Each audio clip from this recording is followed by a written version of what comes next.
Let us solve another problem on symmetrical fault analysis. A symmetrical three-phase short circuit occurs on the 22 kV bus bar of the circuit shown as one line diagram. Calculate the fault current and fault apparent power. So a symmetrical three-phase short circuit occurs on the 22 kV bus bar of the circuit shown. So this is that 22 kV bus bar. See, this transformer rating is 132/22. So this will be the 22 kV bus bar. The symbol of fault is also shown here. So a fault, a symmetrical three-phase fault occurs on this bus bar. And we have been asked to calculate the fault current and fault MVA. So we have already discussed the various steps to solve symmetrical faults. So there we have seen that first of all we have to draw the reactance diagram corresponding to the given network. So thereafter from the reactance diagram we have to calculate the Thevenin equivalent reactance as seen from the fault point. Okay, so we have to draw the reactance diagram from this single line diagram. So here the per unit value of per unit impedance of each component is given, but it is based on the rating of that component. And while we are drawing the reactance diagram, we have to convert all the per unit values into a common base. So we know how to do that and how to obtain the reactance diagram. We have done such problems in module 1. So using the same method, let us draw the reactance diagram for this particular network corresponding to this single line diagram. So let us consider the components one by one. So before that, choose a base MVA and base kV for the circuit. So I am choosing solution, and I am choosing MVA base nu is equal to 25 MVA, that is the rating of this generator, and kV base nu is equal to 11 kV at this generator, 11 kV. So at this generator, so I am fixing the base values corresponding to this generator. So start from this particular generator. Now considering generator G. So we know if we take the ratings of a particular component as the new base values, the per unit impedance of that component will not change. So we can write for the generator X per unit nu is equal to 0.15 per unit itself. So 0.15 per unit. Now the second component is transformer T1. So consider transformer T1.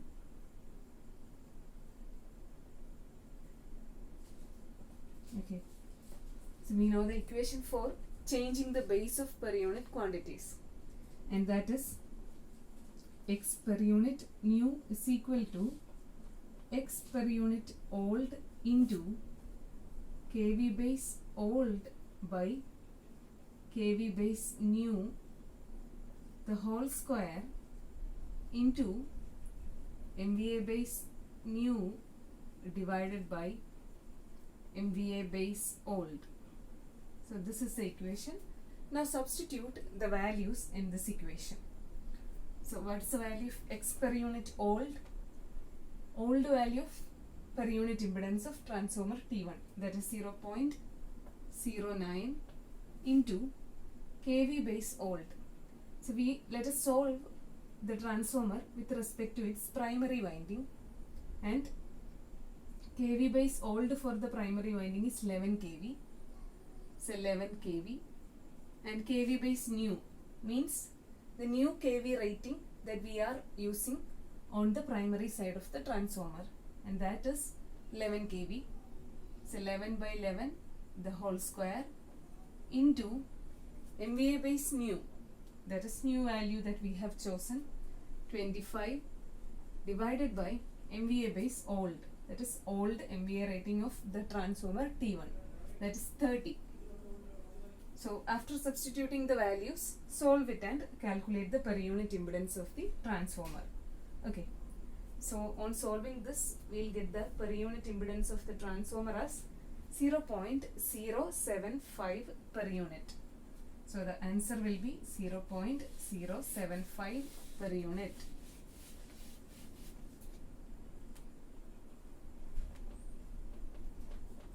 So we got the per unit value of impedances for generator G as well as transformer T1. Now the next component is transmission line. Okay.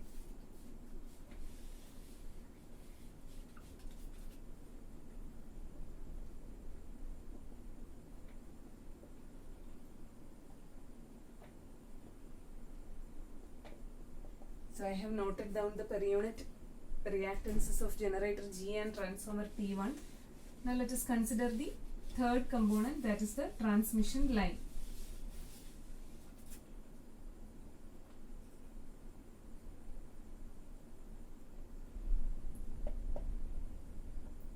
Okay. So for the transmission lines, usually the reactance will be given in ohm.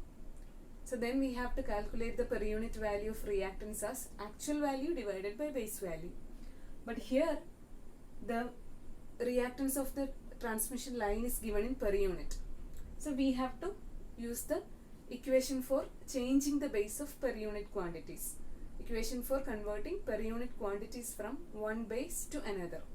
That is the same equation that we have used in the case of this transformer T1.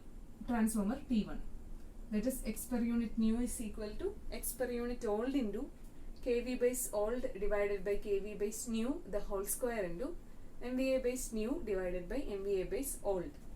So x per unit old for the transmission line is 0.092 per unit into kV base old.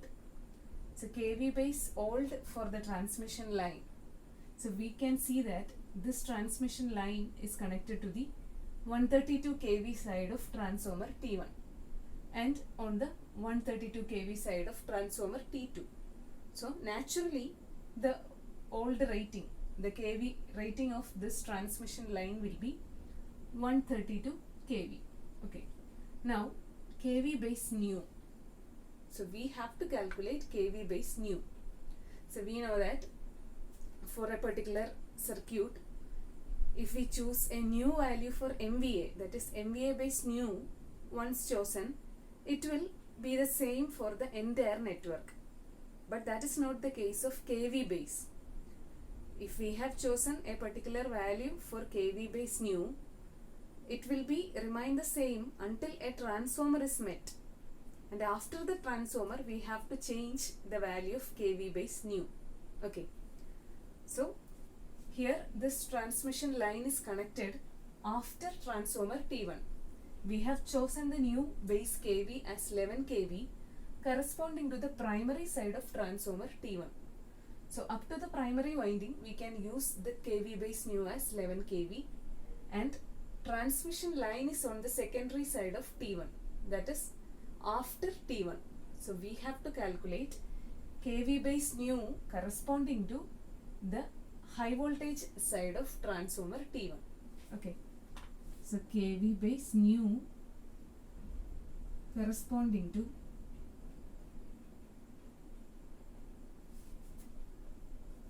the side is high tension side. So HT side of T1. So we know how to calculate it. That is kV base new used up to the LT side into transformation ratio. So kV base new used up to the LT side was 11 kV. So 11 into transformation ratio is 132 divided by 11. 132 divided by 11, which is again 132 kV. So kV base new corresponding to LT side of transformer T1 is, corresponding to HT side of transformer T1 is 132 kV.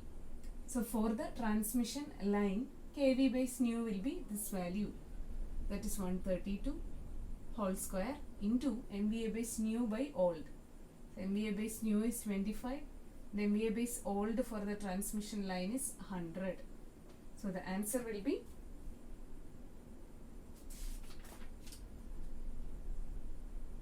0.023 per unit. So this is the value of per unit reactance of the transmission line. Okay. Now one more component is there, that is transformer T2. So let us solve it.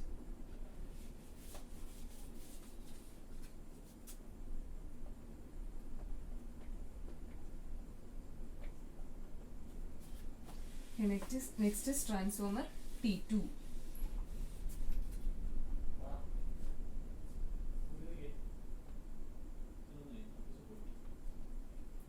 So let us calculate the per unit impedance of transformer T2.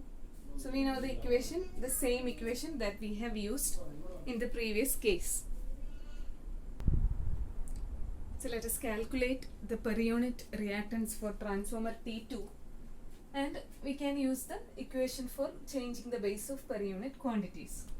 So we will get x per unit new is equal to x per unit old into, that is 0.02 into 0.02 into kV base old. So for transformer T2, if we are considering with respect to the primary, kV base old is 132 divided by kV base new. So we have calculated the kV base new corresponding to HT side of T1, and the primary, so or HT side of transformer T2 is connected to the same winding. So we can use kV base new as 132 kV. So the whole square into MVA base new divided by MVA base old. MVA base new is 25 and MVA base old for transformer T2 is 5. Okay. So on solving this, we will get the per unit, new per unit impedance for transformer T2 as 0.1 per unit.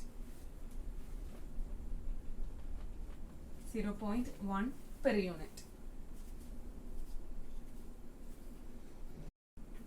So we have calculated the per unit impedance of all the components with respect to the new base values chosen. And now let us draw the reactance diagram. Okay.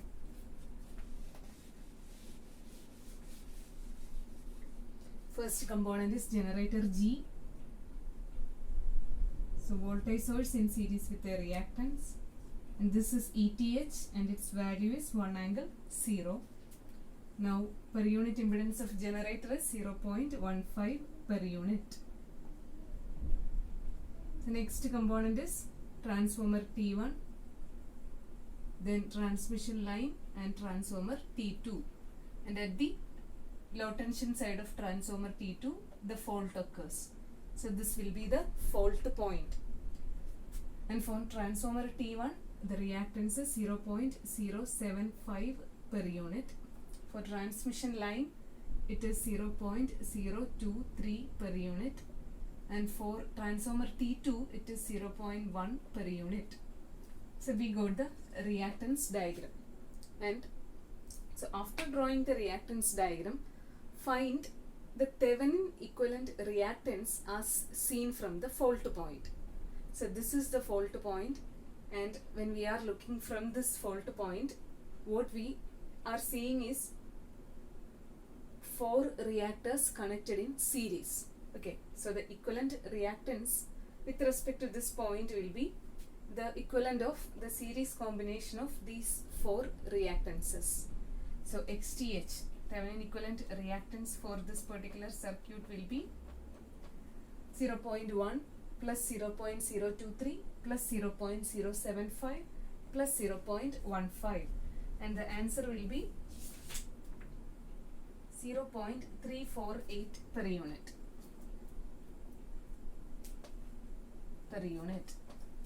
So we got the value of Thevenin equivalent reactance XTH, that is 0.348 per unit.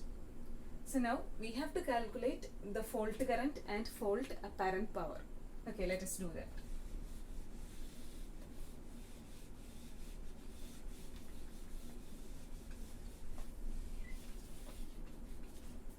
Okay, so fault current, let us calculate the fault current. And we know that the fault current IF is equal to ETH divided by XTH. ETH divided by XTH. And ETH is 1 angle 0. So 1 divided by XTH, that is 0.348. Which is equal to 2.873 per unit. 2.873 per unit. So this is the per unit value of fault current IF. So now we have to calculate the actual value of fault current. The actual value is equal to per unit value into base value. So let us find out the base current.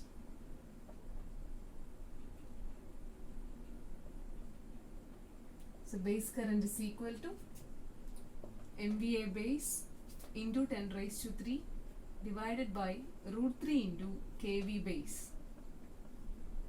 Okay, so the new MVA base that we have chosen for this particular system was 25 MVA. So 25 into 10 raised to 3 divided by root 3 into kV base. So we know that kV base is not constant throughout the system. So it will vary when transformers are there in the system.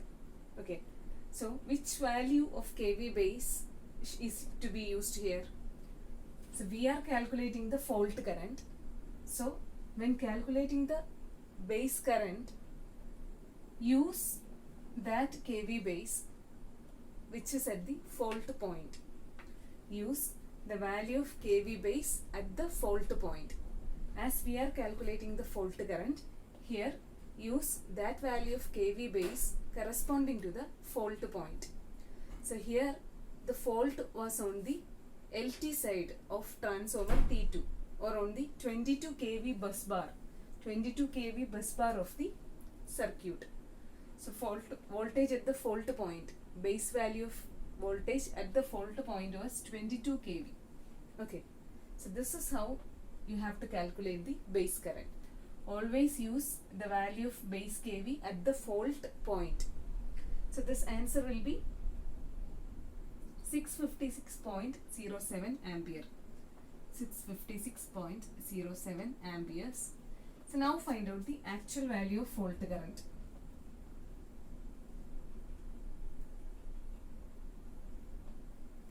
Which is equal to per unit value into base value.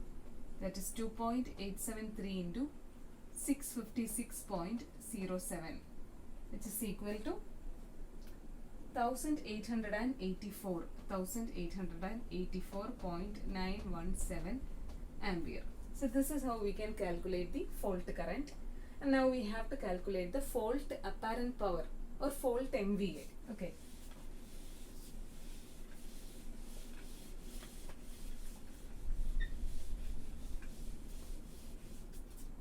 So fault MVA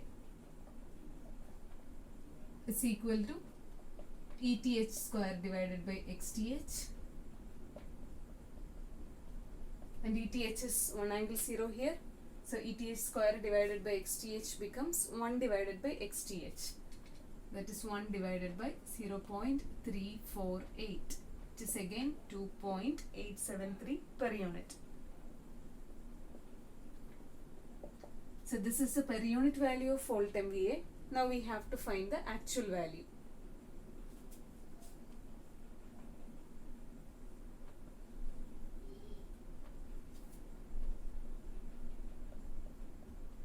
So actual value of fault MVA is equal to per unit value into base value. So per unit value is 2.873 into. So the new base MVA that we have used for this particular circuit was 25 MVA. So 2.873 into 25, we'll get the answer as 71.825 MVA. Okay. So this is the answer.